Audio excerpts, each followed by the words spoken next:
आपको बता दूं कि जिस तरह हमारे शरीर को जीवित रहने के लिए, सर्वाइव करने के लिए पोषण की जरूरत है, श्वसन की जरूरत है, परिवहन की जरूरत है, उसी प्रकार से हमें जिंदा रहने के लिए उत्सर्जन की भी आवश्यकता है। तो हम जानते हैं उत्सर्जन कहते किसे हैं। शरीर से अपशिष्ट पदार्थों को बाहर निकाल देना उत्सर्जन कहलाता है। आप यूं भी कह सकते हैं कि शरीर से हानिकारक पदार्थों को बाहर निकाल देना उत्सर्जन कहलाता है। यूं हम कह सकते हैं कि उत्सर्जी अंग। अब बोलो सर, उत्सर्जी अंग कहते हैं जिस अंग द्वारा उत्सर्जन होता है उसे हम उत्सर्जी अंग कहते हैं। कोई दिक्कत नहीं है। दिक्कत उत्सर्जी पदार्थ क्या है? जो उत्सर्जन की क्रिया द्वारा जो अपशिष्ट पदार्थ बाहर निकल जाता है उसे हम उत्सर्जी पदार्थ कहते हैं। कोई दिक्कत? जैसे पसीना, मलमूत्र हो गया, वाष्प हो गया, CO2 हो गया, ये सब क्या है? ये सब उत्सर्जी पदार्थ है, हानिकारक पदार्थ है जो कि शरीर से बाहर निकल जाता है। कोई दिक्कत नहीं। चलिए, यूं तो हम कह सकते हैं हमारे मानव शरीर में 5 मुख्य उत्सर्जी अंग हैं। 5 मुख्य उत्सर्जी अंग: त्वचा, फेफड़ा, यकृत, आंत और किडनी। हमने क्या बोला? त्वचा, फेफड़ा, यकृत, आंत और किडनी। त्वचा पसीना और सीबम बाहर निकालता है। बोलो सर, सीबम क्या है? चिपचिपा पदार्थ। जब सुबह आप जगते होंगे तो आप देखते होंगे आपके चेहरे पर चिपचिपा पदार्थ है, वही सीबम है। और पसीना तो आप जानते ही, अब किसी के शरीर से पसीना ना निकले तो वो भी बहुत बड़ा झमेला है जी। फेफड़ा, फेफड़ा क्या करता है? CO2 और वाष्पशील पदार्थ को, CO2 और बलगम को बाहर निकालता है। यकृत, यकृत अमोनिया से यूरिया, अमोनिया को यूरिया में बदल देता है। अमोनिया हानिकारक, ज्यादा हानिकारक होता है और यूरिया कम हानिकारक होता है, समझे?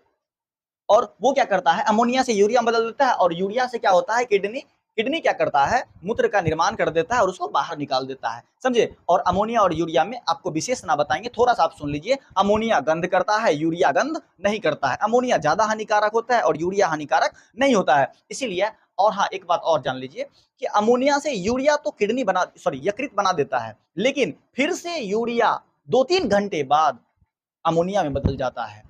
तो इसीलिए आप देखते होंगे कहीं कहीं, अब देखिए अमोनिया का कितना खतरनाक जलवा होता है वो आपको मैं बताता हूँ। आप कहीं कहीं जाते होंगे स्टेशन पर, कहीं कहीं बस स्टॉप पे आप देखते होंगे दीवार पर लोग सब जाते हैं और 1 नंबर करके चले आते हैं। साल 2 साल के बाद वो दीवार गिर जाता है। सोचो कितना पावर होता है इसमें। और वहां जाइएगा, आप देखिएगा जो पब्लिक टॉयलेट सब होता है बहुत ज्यादा गंध करता है। वो किसका गंध है? अमोनिया का गंध है, समझे बात को? यूरिया में गंध नहीं होता है। चलिए हम आगे बढ़ते हैं।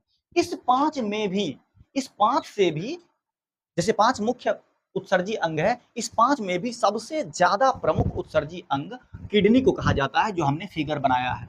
हम किडनी के बारे में सीधा सीधा जानते हैं। किडनी हमारे शरीर में 2 होते हैं, इसकी संख्या 2 होती है और इसका आकार सेम के बीज के आकार का होता है या राजमा के आकार का होता है। आप देख लीजिएगा, आपको पता चल जाएगा, उसी के आकार का होता है। और इकाई नेफ्रॉन। आप बोलो सर इकाई क्या है? जिस तरह मनुष्य के शरीर की या फिर जीवों के शरीर की रचनात्मक एवं क्रियात्मक इकाई कोशिका को कहा जाता है, उसी प्रकार से किडनी का रचनात्मक एवं क्रियात्मक इकाई नेफ्रॉन को कहा जाता है। और प्रत्येक किडनी में लगभग 10 लाख नेफ्रॉन पाए जाते हैं। जी हाँ, ये डाटा सुन के आप आश्चर्य हो जाओगे, सर उतना सा किडनी, उसमें 10 लाख नेफ्रॉन, तो छोटा छोटा नेफ्रॉन होगा।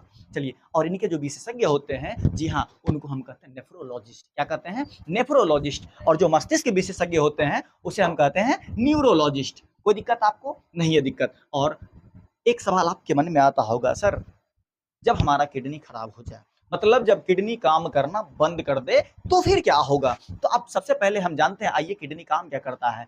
किडनी हमारा 2 प्रमुख काम करता है। ब्लड को फिल्टर करता है, जी हाँ, ब्लड को छानता है, ब्लड को शुद्ध नहीं करता है। ब्लड को शुद्ध हमारा हृदय करता है, समझे? क्योंकि ब्लड में जब तक ऑक्सीजन नहीं मिलेगा तो वो शुद्ध नहीं होगा। इसीलिए किडनी रक्त को छानता है जबकि हृदय रक्त को शुद्ध करता है। तो आइए, हृदय का कोई बात नहीं है, यहाँ बात है सिर्फ किडनी का। किडनी ब्लड फिल्टर करता है और मूत्र का निर्माण करता है। और मूत्र का निर्माण भी किडनी 3 चरणों में करता है, उसको हम अगले कुछ पल में देखेंगे, ठीक है? सबसे पहले चलते हैं, जब हमारा किडनी काम करना बंद कर दे, किन किन कारणों से काम, किडनी के काम करने का बंद करने का कारण क्या क्या हो सकता है?